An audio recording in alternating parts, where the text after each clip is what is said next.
Hello, welcome back to my YouTube channel. Today in this video we will discuss about natural history of diseases. So without wasting any time, let's begin our video. सबसे पहले हम बात कर लेते हैं थोड़ी सी intro के बारे में कि ये नेचुरल हिस्ट्री ऑफ डिजीज होता क्या है, ठीक है.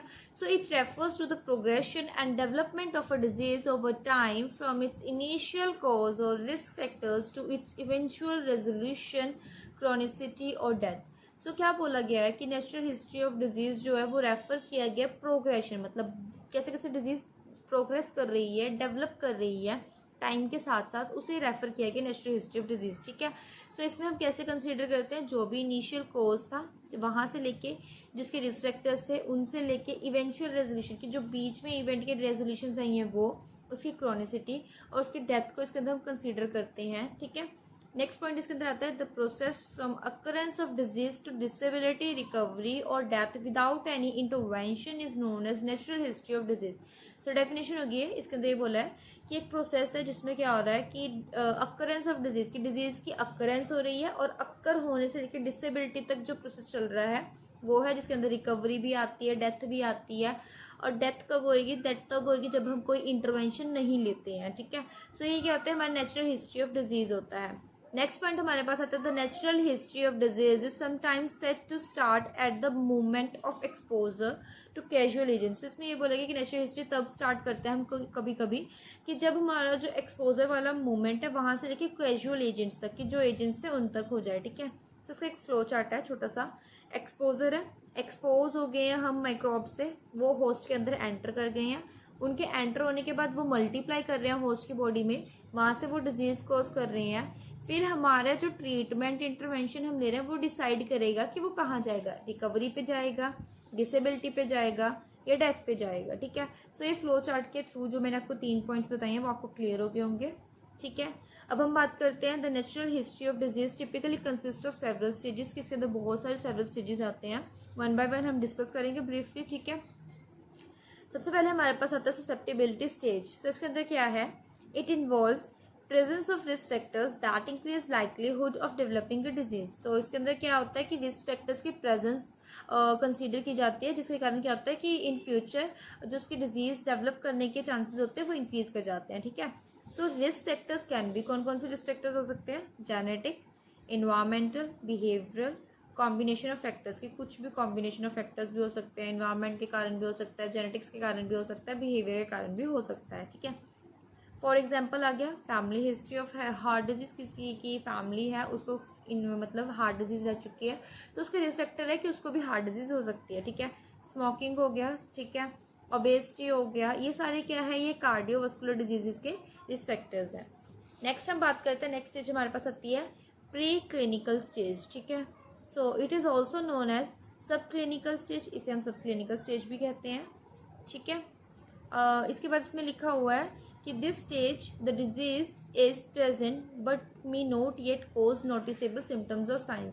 सो ये जो डिजीज मतलब स्टेज है, इस स्टेज के टाइम पे क्या होता है कि स्टेज के टाइम पे जो डिजीज है वो प्रेजेंट तो होती है लेकिन वो कोई भी नोटिसेबल सिम्टम्स और साइंस नहीं दिखाती, कि जो जिन साइंस और सिम्टम्स को हम नोटिस कर सके वो अपीयर नहीं होते हैं इसमें, ठीक है.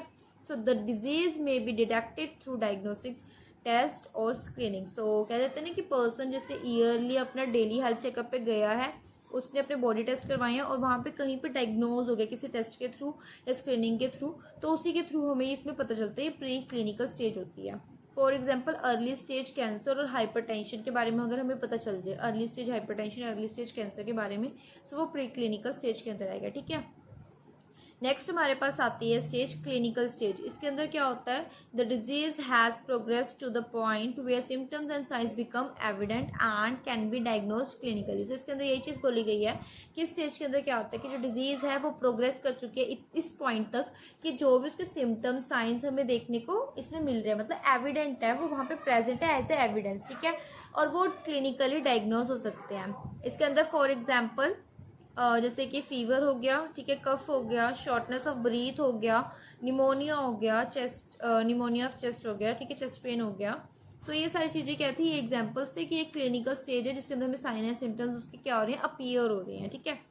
नेक्स्ट स्टेज हमारी आती है क्रॉनिक स्टेज.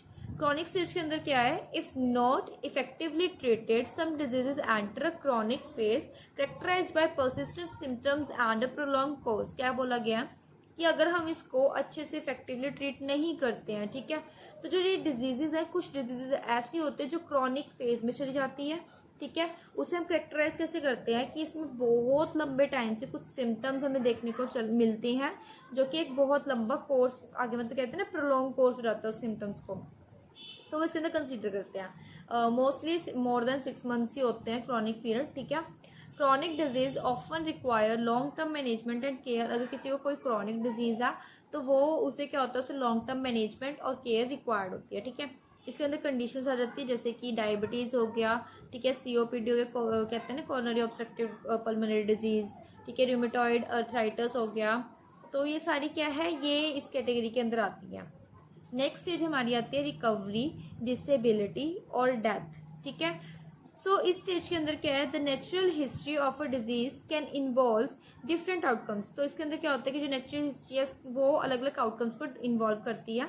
सबसे पहले आता है इसमें जैसे सम डिजीज में resolve completely with proper treatment. अगर किसी डिजीज का ट्रीटमेंट प्रॉपरली हम ले रहे हैं, ठीक है, तो वो डिजीज क्या आएगी, वो रिजॉल्व हो जाएगी कम्प्लीटली, लीडिंग टू रिकवरी। अगर वो रिजॉल्व हो रही है तो वो रिकवरी स्टेज में है, ठीक है, वो लीड कर रही है रिकवरी को। अदर क्या हो सकता है, other might result in varying degree of disability और impairment.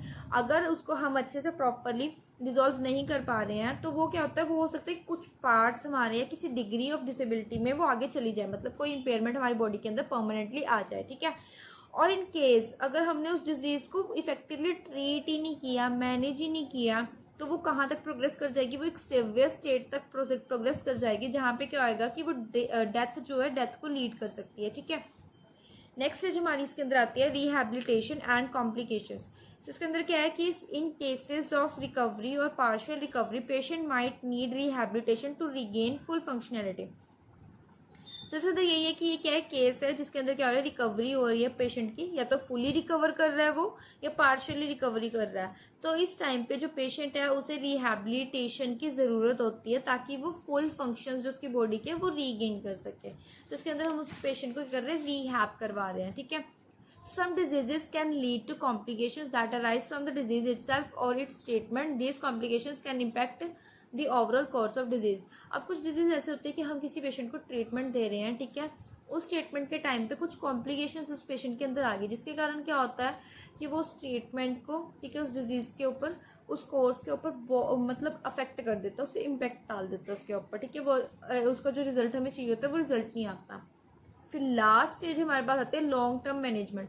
So chronic disease often require ongoing medical care, lifestyle modifications and monitoring to prevent exacerbations and complications. तो वही चीज़ है कि हमें कॉम्प्लिकेशन से, एग्जिबिशन से खुद को प्रिवेंट करने के लिए करना पड़ता है, अपनी जो डेली लाइफ स्टाइल्स होते हैं उनको थोड़ा चेंज करना होता है, मॉडिफाई करना पड़ता है, ठीक है। खुद को जैसे हम कहते हैं ना, एनुअली हमारी बॉडी चेकअप होना चाहिए, तो मॉनिटर करते रहना चाहिए टाइम टू टाइम, ठीक है। और जो भी ऑनगोइंग मेडिकल केयर हमें चाहिए वो इसके अंदर हम करवाते हैं, ठीक है, लॉन्ग टर्म मैनेजमेंट के अंदर। सो आई होप आपको समझ आया होगा।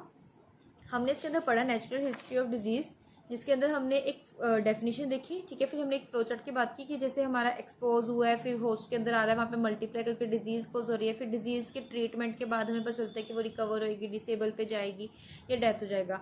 इस फ्लो चार्ट के बाद हमने इसके स्टेप्स पढ़े हैं नेचुरल हिस्ट्री ऑफ डिजीज़ के, ठीक है, सॉरी स्टेजेस पढ़े हैं। तो स्टेजेस के अंदर आता है ससेप्टिबिलिटी स्टेज हो गया, प्री क्लिनिकल स्टेज हो गया, क्लिनिकल स्टेज हो गया, क्रॉनिक स्टेज हो गया, रिकवरी, डिसेबिलिटी और डेथ हो गया, फिर रिहैबिलिटेशन एंड कॉम्प्लिकेशंस हो गया, last one is long term management. अगर आपको कोई भी डाउट है तो आप हमसे टेलीग्राम चैनल पे पूछ सकते हैं, ठीक है, या कमेंट सेक्शन के अंदर भी हमें बता सकते हैं कि आपको कौन से टॉपिक के ऊपर नेक्स्ट वीडियो चाहिए। सो मिलते हैं नेक्स्ट वीडियो में, बाय बाय।